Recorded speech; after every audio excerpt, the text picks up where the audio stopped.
จิตติเมฆลาပြစ်ဆိုလာတော့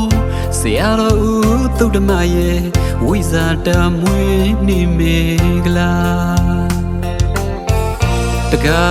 တကားမတွေ